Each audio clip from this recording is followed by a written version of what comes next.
la historia, el papel de las mujeres en las monarquías fue crucial para asegurar el linaje y el poder. Su deber principal a menudo se centraba en el parto, es decir, en producir herederos. Y es que tener hijos no era una cuestión de felicidad personal para las familias reales, sino una cuestión de estabilidad y la posibilidad de hacer acuerdos matrimoniales con los hijos, por lo que la vida de las mujeres de la realeza y nobleza giraba en torno a los embarazos y la salud de sus hijos, de modo que su capacidad para producir descendencia, sobre todo masculina, era lo que definía si eran o no exitosas en su papel de consortes. Pero claro que la importancia de las consortes fue más allá de la procreación. Como madres, muchas llegaron a ser muy influyentes, concretando matrimonios estratégicos y sirviendo como regentes. Pero claro que este no fue un tema fácil, pues el hecho de que hubiera una necesidad tan clara por descendencia puso mucha presión para las mujeres de la realeza, y el hecho de que este objetivo no siempre se lograra dejó resultados catastróficos en muchas personas. Pero dejando eso a un lado, en este video les voy a enlistar a las 15 reinas, incluyendo gobernantes y consortes, que más hijos tuvieron. Yo me voy a enfocar en los partos, no en los hijos que hayan vivido hasta la edad adulta, porque anteriormente era muy difícil, la mayoría de los hijos morían jóvenes o muchos morían jóvenes. Pero bueno, aquí está la lista y vamos de más a menos en número de hijos. Comencemos con la número 1. Nacida en el año 1738 en el Principado de Mingrelia, ubicado en lo que actualmente es Georgia, Darejan era nieta del príncipe gobernante y pertenecía a una dinastía muy importante. Por eso, en el año 1750, su padre la casó con Heraclio, que era heredero a los tronos de Kakheti y Kartli-Kakheti, otros dos pequeños estados ubicados en el mismo territorio. Al momento de la boda, la novia solo tenía 12 años, mientras que el novio tenía 30 y ya había tenido 2 esposas anteriormente. Esto puede asustarnos bastante, pero la verdad que era normal en esa época, aunque en este caso particularmente no sabemos si se consumó de inmediato o no, pero sabemos que la primera hija de la pareja, la princesa Helena, nació en el año 1753, cuando Darejan tendría unos 15 años. Esta hija fue seguida de 22 hijos más que nacieron entre los años 1755 y 1782, es decir, que tuvo un total de 23 hijos, de los cuales solo 13 llegaron a la edad adulta. Por desgracia para Darejan, aunque ella cumplió su propósito como consorte, su esposo había tenido hijos en sus matrimonios anteriores, así que la cuestión de la sucesión fue muy complicada, sobre todo porque Darejan intentó colocar a sus hijos como herederos, algo que sin embargo nunca consiguió. Lo que sí es que logró ser muy influyente en el gobierno de su esposo, aunque a la muerte de este en 1798, ella fue confinada al palacio por su hijastro, y eventualmente los rusos se hicieron con el control de sus territorios. Ella terminó refugiándose en San Petersburgo, Rusia, donde murió en el año 1807. Irónicamente, aunque ella dio muchos herederos a la dinastía, esta llegó a su fin por decisión de los rusos. Continuemos con la reina número 2 de la lista. Nacida en Viena en el año 1752, María Carolina era hija de la emperatriz austríaca María Teresa y el emperador Francisco I. Por un acuerdo político entre Austria y España en 1768, María Carolina, de 15 años, se casaba con Fernando, de 16 años. Él era el hijo del rey de España, Carlos III, pero además fue rey de Nápoles y Sicilia, así que por esta boda María Carolina se convirtió en su reina consorte. Aunque a nivel personal el matrimonio fue un desastre. Los novios se encontraron feos mutuamente y apenas se toleraban, pero a pesar de todo, ella era muy consciente de que su deber más importante como esposa era darle continuidad a la dinastía, y a lo largo de 21 años de matrimonio dio a luz a 18 hijos, aunque solo 7 vivieron hasta la edad adulta, muriendo la mayoría de una epidemia de viruela. Para María Carolina, sus hijos no solo aseguraron la dinastía, también le dieron un poder inmenso, pues tras el nacimiento de su primer hijo varón en 1775, ella fue admitida en el Consejo Privado, donde poco a poco se apoderó del poder hasta convertirse en la verdadera gobernante de los territorios de su esposo.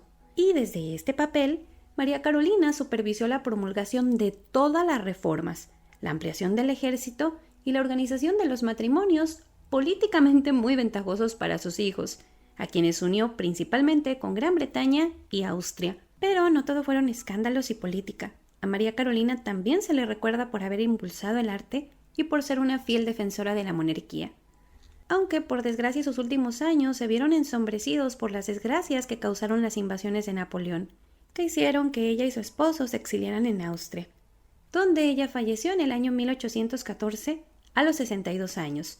Entre sus hijos destacan Francisco I, que fue rey de las dos Sicilias, María Teresa, que fue la última emperatriz del Sacro Imperio Romano Germánico, Luisa, gran duquesa de Toscana, y María Amalia de Nápoles y Sicilia, que fue la última reina de los franceses.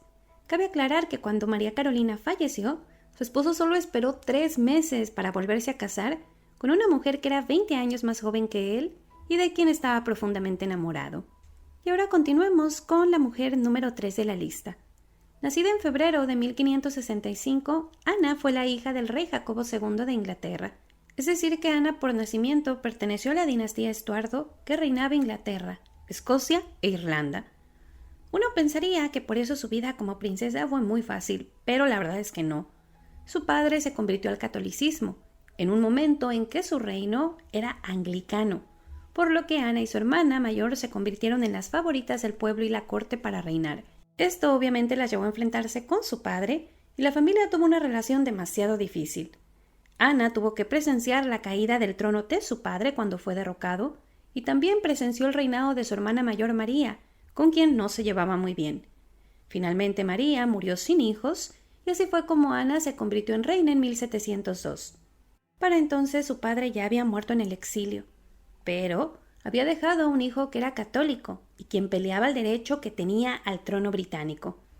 Como Ana no tenía otros hermanos, hermanas que fueran anglicanos, ni primos cercanos, ni nada, era vital que ella tuviera hijos, para de esa forma garantizar la dinastía de los Estuardo anglicanos.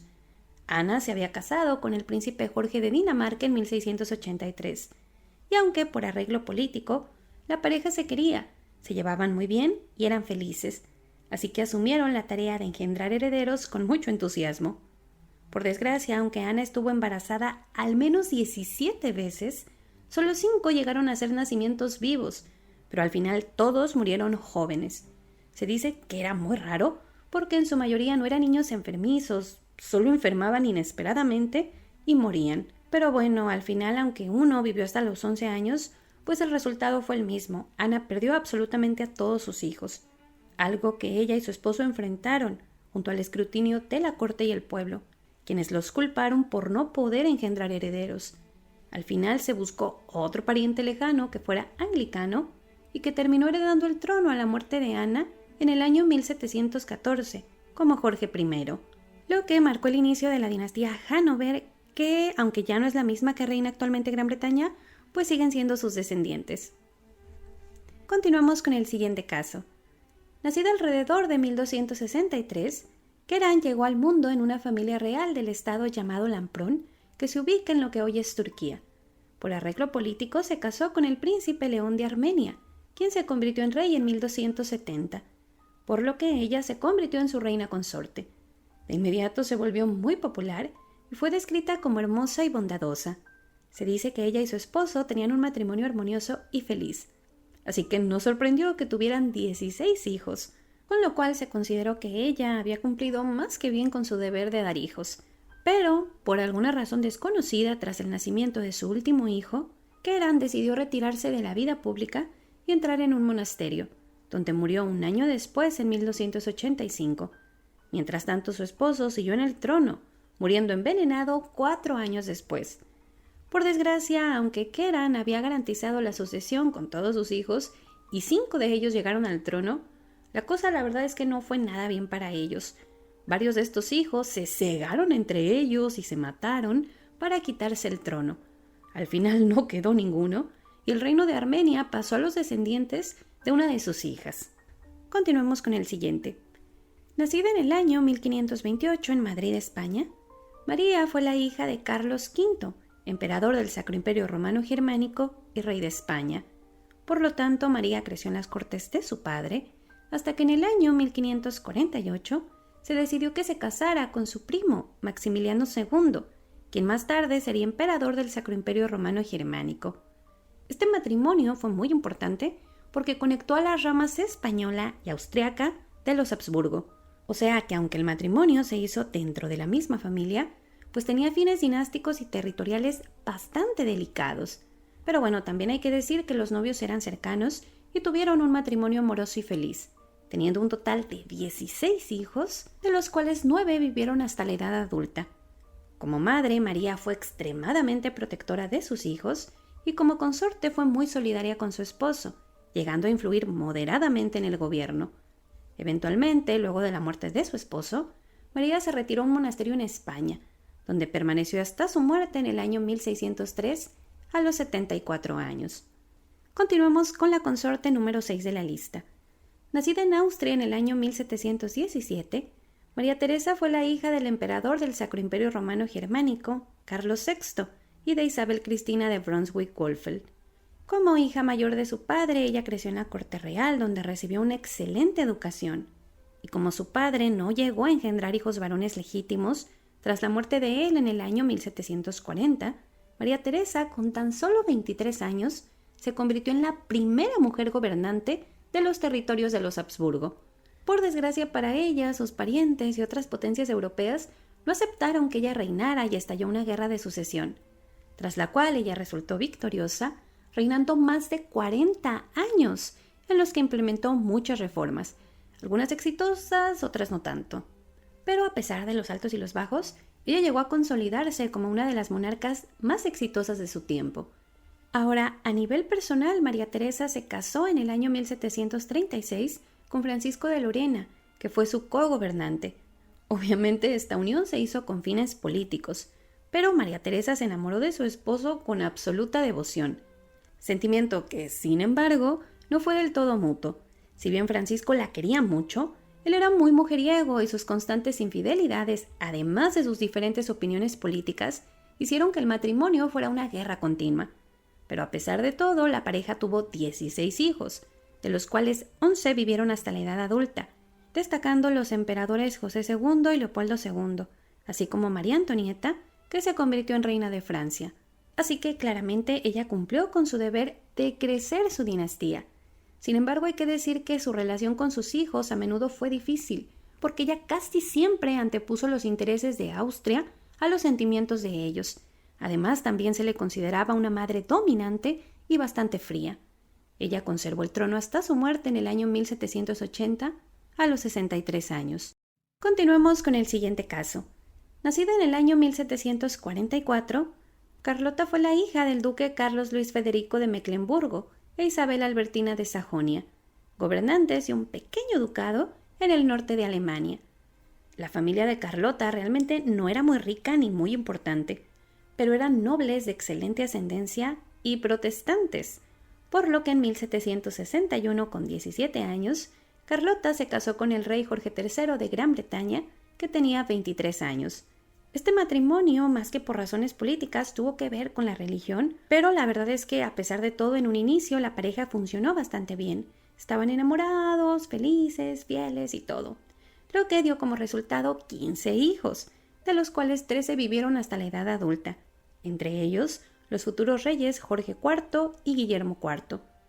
Aunque como madre Carlota fue extremadamente dominante, sobre todo con sus hijas, a quienes aisló gran parte de su vida. Como resultado, su relación en general con sus hijos fue muy difícil y ellos tuvieron muchas polémicas personales. Ahora, como reina, Carlota fue muy popular, pero moderada. Su esposo desde el principio le aclaró que no tendría participación política y ella aceptó esas condiciones. En cuanto a su relación con su esposo, pues aunque inició bien, como les dije, la verdad es que con los años su esposo desarrolló una severa enfermedad mental que los distanció completamente. Sin embargo, siguieron casados hasta la muerte de ella a los 74 años, en el año 1818. Continuemos con el caso número 8. María Josefa nació en Viena en el año 1699. Fue la hija mayor de José I, emperador del Sacro Imperio Romano Germánico, y la princesa Guillermina Amalia de Brunswick. En 1719, María Josefa se casó con Federico Augusto II, que era elector de Sajonia y que eventualmente fue rey de Polonia. Él era 2 años mayor que ella. Este matrimonio fue hecho por razones políticas, pero terminó siendo bastante feliz y, a diferencia de todos sus predecesores, Augusto nunca le fue infiel. La pareja tuvo 16 hijos, de los cuales 12 vivieron hasta la edad adulta. María Josefa fue una madre feroz que usó a sus hijos para hacer alianzas muy importantes. Destacan su hijo mayor, que fue elector de Sajonia, su hija María Amalia de Sajonia, que fue reina consorte de España, y su hija María Josefa, quien llegó a ser delfina de Francia. Pero claro que la participación de María Josefa fue más allá de tener hijos. Ella también participó mucho en la política de su esposo, animando alianzas con Austria. La pareja permaneció muy enamorada y unida hasta la muerte de ella en 1757, a los 57 años. Su esposo no volvió a casarse. Y llegamos al caso número 9. Nacida en el año 1593 dentro de una familia de la nobleza persa, Mahal es descrita como una mujer modesta, culta, hermosa y talentosa. Por eso recibió muchas propuestas matrimoniales.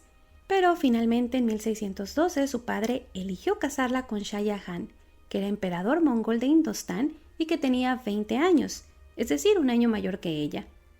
Pero este matrimonio, aunque hecho por cuestiones políticas y dinásticas, terminó siendo un éxito.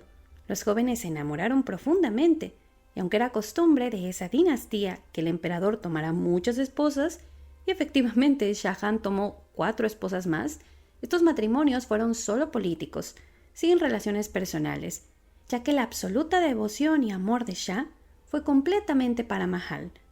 Así que nos sorprende que la pareja haya tenido un total de 14 hijos, de los cuales 7 vivieron hasta la edad adulta. Sus hijos fueron todos herederos del imperio, pero en realidad fueron las hijas quienes alcanzaron una gran influencia y fortuna gracias a los cargos que les consiguió Mahal dentro de la corte. Pero claro que esto no fue lo único que hizo. En su papel de reina y esposa favorita, Mahal fue políticamente astuta y sirvió como consejera crucial y confidente de su esposo, amasando una gran fortuna y teniendo el mismo poder para crear leyes y títulos que el emperador. La pareja permaneció unida hasta que Mahal murió a causa de su último parto en el año 1631, con solo 37 años. Su esposo quedó absolutamente devastado y para honrar el amor que había sentido por ella, ordenó la construcción de nada más y nada menos que el Taj Mahal en la India, una tarea que llevó 22 años terminar y un lugar que actualmente se considera una de las 7 maravillas modernas del mundo. Continuamos con el caso número 10. Nacida el 24 de noviembre de 1724, María Amalia era hija de Augusto III, rey de Polonia, y María Josefa de Austria. Por el clima político ella tuvo muchos pretendientes, pero finalmente en 1738, María Amalia, de 14 años, se casó con Carlos, de 22 años, quien entonces era rey de Nápoles y Sicilia, por lo que ella se convirtió en reina consorte de esos territorios.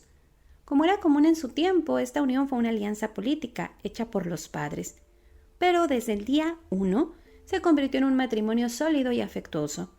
El resultado fueron 13 hijos, de los cuales 10 llegaron a la edad adulta. Así que a nivel personal las cosas fueron bastante bien y a nivel político también, ya que su esposo se convirtió en rey de España como Carlos III en el año 1759, y entonces María se convirtió en reina consorte de otra monarquía. Desde esa posición ella apoyó de forma absoluta las decisiones de su esposo y se dedicó a la crianza de sus hijos, promoviendo mucho el desarrollo cultural y artístico de sus cortes.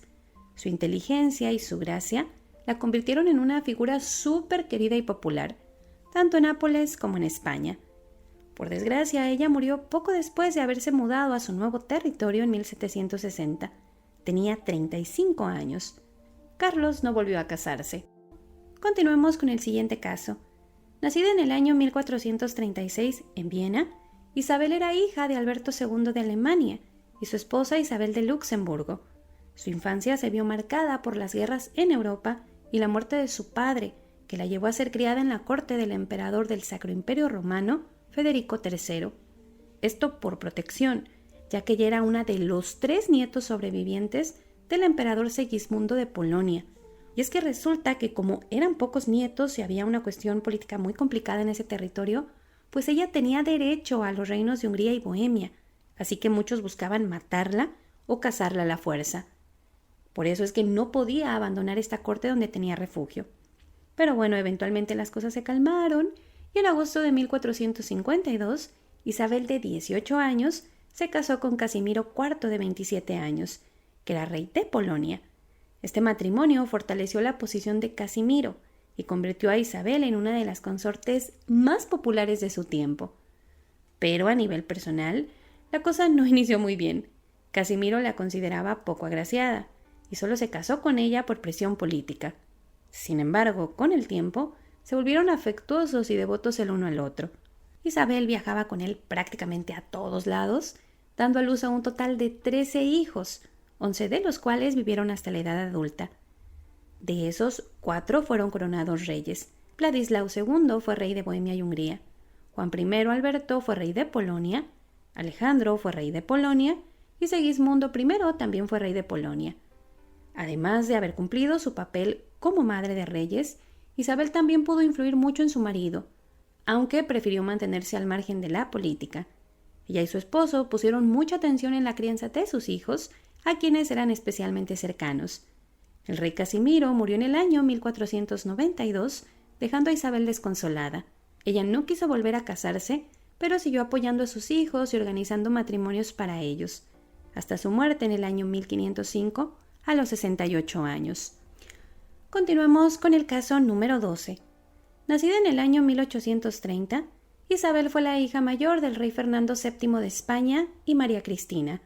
Como sus padres no tuvieron varones, su padre, el rey Fernando VII, hizo muchos ajustes políticos para hacer de Isabel su heredera, y cuando éste murió en septiembre de 1833, Isabel, de 3 añitos, fue proclamada reina de España. Pero la cosa no fue fácil. Su tío Carlos, conde de Molina, le peleó el trono de España por varios años, aunque eventualmente ella se quedó en el trono, con su madre como regente. Siendo reina gobernante y con su tío haciéndole pelea constante, era muy importante que Isabel garantizara la sucesión. Además, su unión matrimonial era una cuestión de extrema importancia, y se debatieron entre muchos candidatos, hasta que en el año 1846, con 16 años, Isabel II se casó con su primo hermano, Francisco de Asís, de 26 años. Pero si ustedes creen que por ser primos y cercanos en edad había algún tipo de conexión, pues la verdad es que no. La pareja se odió desde el día 1 y de Francisco se decían muchas cosas, como que era impotente y homosexual y que por eso nunca habían consumado el matrimonio. No sabemos si estos rumores son ciertos o no, pero lo que sí es que prácticamente llevaron vidas separadas y la reina Isabel tuvo numerosos amantes a los que favorecía política y económicamente. Sin embargo, a pesar de todo, el tema de la sucesión quedó resuelto, porque ella tuvo 12 hijos, aunque solo 5 llegaron a la edad adulta. Desde luego que es probable que ninguno de sus hijos sea de su esposo, pero legalmente él asumió la paternidad, aunque en privado chantajeaba a la reina constantemente obteniendo dinero para mantener su silencio. Pero claro que todo esto se supo eventualmente, y esto, unido a su mala gestión del gobierno e intrigas palaciegas, hicieron de Isabel II una monarca muy impopular. Su gobierno terminó colapsando y ella se fue al exilio en Francia, donde murió en el año 1904. Antes de que ella muriera, su hijo mayor había restaurado la monarquía, reinando como Alfonso XII. Y llegamos al caso número 13. Nacida en el año 1437, Isabel Woodville perteneció a la nobleza inglesa de nacimiento y se casó con un noble en su juventud, al cual le dio 2 hijos. Pero cuando éste murió y ella quedó viuda, tuvo muchos problemas para hacer valer los derechos de sus hijos como herederos, principalmente porque Inglaterra estaba en una guerra civil. Y bueno, en su búsqueda de justicia, en algún momento en el año 1464, coincidió con el rey Eduardo IV de Inglaterra, que era 5 años menor que ella. Se casaron en secreto pocos meses después de conocerse, y el matrimonio terminó causando un gran escándalo, porque ella carecía de conexiones y fortuna, además de ser viuda. Y si ustedes creen que el escándalo fue nada más una cosa de chisme, pues no. Eduardo incluso llegó a perder el trono, o sea, fue una cuestión muy complicada. Pero bueno, él recuperó el trono, ellos se mantuvieron unidos y tuvieron un total de 10 hijos, de los cuales 8 sobrevivieron a la infancia. Así que con bajas y todo, pero al final la cosa se estabilizó para ellos, aunque el matrimonio nunca fue aceptado del todo ni por la corte ni por el pueblo, y Eduardo IV le fue constantemente infiel. Pero a pesar de todo, Isabel Woodville fue una figura dominante en la corte y amasó una enorme fortuna para ella y su familia. A la muerte de su esposo en el año 1483, 2 de sus hijos desaparecieron, pero Isabel logró conspirar contra su cuñado y colocó a su hija mayor Isabel de York en el trono, como consorte del rey Enrique VII, el primer monarca Tudor. Después de todo el caos, Isabel se retiró a una abadía, donde vivió sus últimos años. Ahí falleció a causa de la peste en el año 1492. Continuamos con la siguiente mujer de la lista. Nacida en el año 1519 en Italia, Catalina perteneció a la dinastía Medici, que era una familia muy rica e influyente. Como única hija de sus padres, se consideró una gran heredera, y en 1533 Catalina se casó con el príncipe Enrique, que era segundo hijo del rey de Francia Francisco I. Al momento de la boda ambos tenían 14 años, y no se esperaba que Enrique llegara al trono. Pero como su hermano murió de forma inesperada, en el año 1547, el esposo de Catalina asumió el trono de Francia como Enrique II. Ella se convirtió entonces en su reina consorte. Esto fue nada más en título, porque la verdad es que el matrimonio nunca funcionó. Enrique despreció a Catalina desde el inicio y le impidió tener cualquier tipo de participación política. Él, en cambio, dedicaba su afecto a su amante favorita, Diana de Poitiers, a quien se le consideraba la verdadera reina de Francia. Pero la cuestión de la sucesión era un tema aparte, y con el paso de los años, conforme Enrique y Catalina no tenían hijos, se volvió más importante que ellos por fin dieran herederos a Francia, y por consejo de su amante Diana, Enrique comenzó a frecuentar el dormitorio de Catalina. Fue así que lograron tener 10 hijos, de los cuales 7 llegaron a la edad adulta.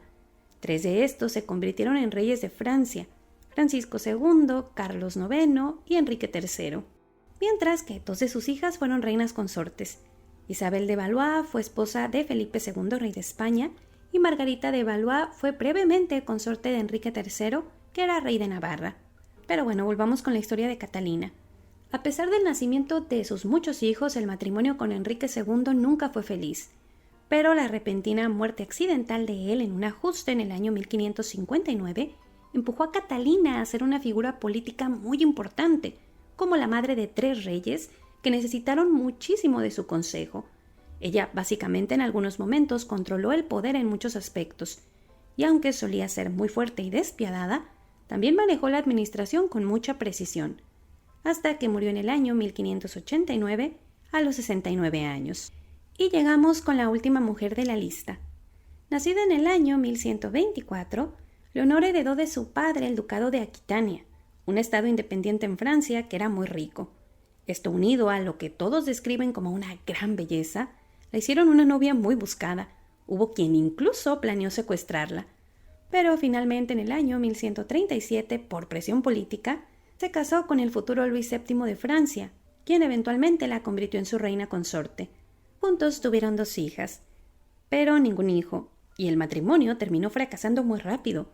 Si bien Luis la amaba casi al punto de la obsesión, tuvieron muchas discusiones por la falta de herederos varones, y Leonor también se aburrió de la vida en Francia. Además, consideraba que su matrimonio y Luis eran demasiado monótonos. Todo empeoró cuando Leonor conoció a Enrique, duque de Normandía, que además era heredero al trono inglés. Él era 9 años menor que ella, y era apuesto, arriesgado, carismático, vaya, todo lo que Luis no era. Naturalmente, la atracción entre Leonor y Enrique surgió de inmediato, pero además de eso, era obvio que un matrimonio entre ellos sería muy bueno para ambos y muy poderoso. Así que Leonor promovió la anulación de su matrimonio con Luis, causando un gran escándalo y humillando a Luis VII en el proceso, pues no era nada común que en esa época una esposa abandonara a su esposo, y menos para casarse con otro. Pero a pesar de todo, en el año 1152, después de 15 años de matrimonio, Leonor consiguió la anulación de su matrimonio con Luis VII. Como parte del acuerdo, las hijas que tuvieron juntos se quedaron con Luis, y Leonor se casó de inmediato con Enrique. En 1154, finalmente, él y Leonor se convirtieron en rey y reina de Inglaterra, consolidando así los sueños que habían tenido por mucho tiempo. La pareja tuvo 8 hijos, de los cuales 7 vivieron hasta la edad adulta, entre ellos Ricardo Corazón de León y el rey Juan I de Inglaterra.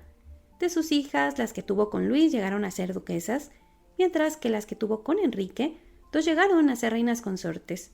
Juana fue reina de Sicilia y Leonor fue reina de Castilla.